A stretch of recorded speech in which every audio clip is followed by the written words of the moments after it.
Hey guys, what's up? It's Jules. I'm going to do a video slightly different way today. Kind of didn't feel like getting dressed, and I'm still in my PJs. I've been in my PJs for a solid week now.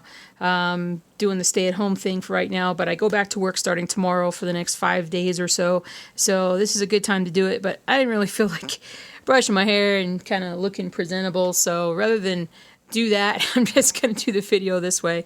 I've got multiple parts to this video that I think you guys will enjoy. We're going to take a look at the garden. We're going to take a look at the Stitchy Wall, which we haven't looked at the Stitchy Wall in a while. Nothing has changed, but some of you guys have not seen my completed cross-stitch pieces, so we're going to talk about that. But let's look at what I have done this week in terms of stitching. And I did work on Rainy Waterloo Place, as you can tell, specifically working on the darker areas down here. I think that's pretty much all I did, was just work on the darker areas there. I might have filled in a little bit there, but once you kind of pick up a couple different colors, you just kind of continue to stitch down through there. But this piece is being a little bit weird for me right now, just not speaking to me to stitch, but I am getting some progress made, and so this one cab driver or cab is coming into focus. But as you can see, the gentlemen have come out very nicely, but there is that. And my voice is still, I don't know why it's not great. It's not been great for days now. It doesn't hurt. It just, whenever I start talking, it doesn't come out right. So, I don't know. I don't know what's going on there, but nothing to worry about. Alright, next up is a Ripa. And on this one, I hope you can tell from last week, basically I've done a lot more of the darker colors all throughout here and up through here. I realize I'm getting closer to where the face is, and we talked about not doing that just yet, but I at least want to kind of get as much done as I can on this upper section and then move across to the other side and all the way over there. So if you can hear the dogs in the background, they're excited because I'm actually talking, because I haven't been talking for days. Maybe that's why my voice isn't good. That is Zuzu up on the couch, kind of scratching her back on the couch, but anyway, so but yeah, so I got some more done on this piece. Again, just the darker parts, the cowl that the Reaper is wearing, but there we are with that one. Alrighty, and then this is Tower of Babel, and we did get some stitching done on this particular piece, but not terribly far. I mostly work kind of just in this area. Didn't we do that with the Stitch With Me this week? I think that's what we did. And that's about as far as I've gotten so far. Actually, in this light, I can actually see the different kind of light filtering through the clouds and whatnot, which is kind of cool. But this one has been going a little bit slow. I need to make an order. Again, I know I say this like every other thing, but I need to make an order from a Etsy store to get some floss. And I want to do that to there's definitely about 5 or 6 different kinds of floss that I'm missing right now. Speaking of which, that is why I suddenly am stopped on It As Well. It As Well was doing fantastic. I was down towards the last little bit, and I thought I had plenty of this color, and where did it go? I mean, I've cleaned my desk. I'm going to look in a couple more places and see if I can find it, but that's really what's holding me up from just finishing this last little bit. So hopefully that if I can't find it today, I'm definitely going to order some, and we'll just kind of we'll get this tidied up here. Alrighty, and then my last cross stitch is ta-da! Old World Map 2. So you can see I've been working a fair bit on this top section here. That's definitely what I've been focusing on for the last day or two or so. And I've been using my phone with Pattern Keeper on it, so I've been able to get that done. So I'm gonna work, and as I get this done, I need to really pull this back out and make sure that I fill in all these little bits here. And then when I come down here, that's when I can go back and finish all these little bits over here that I need to finish. But definitely been getting some more done on this part, thank goodness, because I'm just so much to stitch. But I haven't been in as crazy of a mood to stitch lately, so it's one of those things where I've got other things on my mind, been doing other things, but in the last 2 or 3 days I've been stitching a lot, so that's good. And I'm going to end up stitching for the rest of the day, I believe. So alright, now I want to show you some other stuff. Okay, so this is our hydroponics tower, which is really, really cool. My husband has been wanting to get one of these for a long time, and we felt like this was the opportune time to get started. It is the Tower Garden, and I'll put a link down below to where we got it. It's not an affiliate link or anything, but this thing is amazing. So it has, the lights stay on basically. They're at a frequency. Okay, let me just preface this by saying my husband's the expert. I'm going to tell you what I think I know, and hopefully it is correct.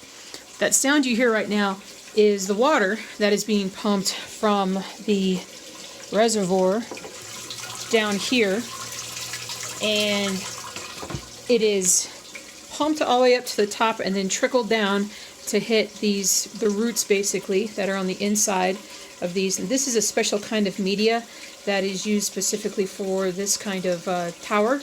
And the cool thing is that all you have to do is really just keep the roots wet and the light on, and everything kind of takes care of itself. Now, this is basically about 9 days of growth. From starting the seeds to when they've actually popped out to this point. We hope to actually have lettuce in like a couple of weeks. This is a bunch of different kinds of lettuce that are in here. I think maybe a little bit of pepper too, but you'll notice that not every little storage thing is has a plant right now, and that's because we're still growing some more over here. I've got a couple that we can transfer over to this side, and we need to get that going. And then up top, let me get up on the step here. Up top is where we have even more of our stuff. Now, my husband would know exactly what these are, but definitely some peppers, and I'm trying to think of what else. Cucumber. I mean, we'll be able to show you a lot more. We're gonna be doing like potatoes in a bag. We're gonna have a lot of things going on here, but so that's the system so far. It's got the bright lights. These are some grow lights. My husband's been a gardener for a very long time, so he's been comfortable and familiar with all the things that we've been needing to do for this. So this has provided a really nice outlet for him to be able to do. We've got some additional buckets down here that we're going to have berries and things like that we're going to do. And then, of course, our worm farm, which is just starting out, and made like a compost bin with worms.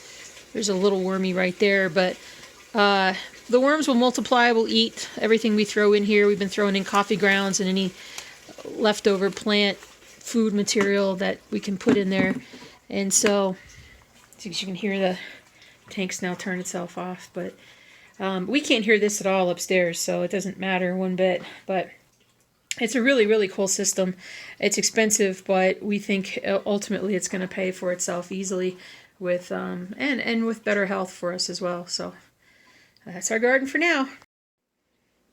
And then this is this is my herb garden that I've tried to start. I'm the less experienced gardener in the family. So anything popping up yet? Nope. Don't know for sure if it will. But that's kind of where we're at. And then I moved my plants over here. Oh, whoops, I just dropped something. And this is the ones that I want to keep that are the strongest. We're the strongest, but I moved them over to the side so that we have room for things like this. And then I'm going to also add more pots down there as well. So there's that. Stitchy Wall!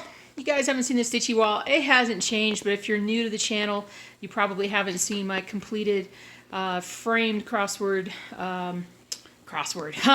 stitch projects that are up here. This is not everything that I've done, because I've certainly given a fair number away, but these are the ones that I wanted to keep myself. We have some Ronnie Rowe. These two on the bottom are Ronnie Rowe's. I've got another one that I need to get framed at some point, but those two of them. Let's see, Music Teacher's House, and I want to say Williamsburg. Not sure, but those two. That is Westminster Abbey. I love that piece. That was one of the first big ones that I ever did. Then I've got some patterns from Etsy, some Star Wars ones that I did for my husband that he loves. That piece right there may be the most fun piece I've ever done. Just such a beautiful piece to stitch. God Save the Queen. Got a piece here from Cross Stitch Collectibles. This is New York City Street, and it always, whenever I shoot a video here, it always puts a little blue light. There we go. Now it's gone. little blue light on that picture, but that's New York City Street, 1919, I believe. I've got a Lizzie Kate on the bottom there, which is the Winnie the Pooh quote. And then that was a gift from a friend that I really, really like.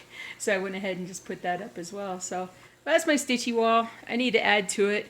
You know, if and when I get done with the Old World Map 2, it literally will take up almost this entire thing when it's done. So, I mean, obviously I've got like forever to go on it, but that's the gist. So there's the Stitchy Wall, guys.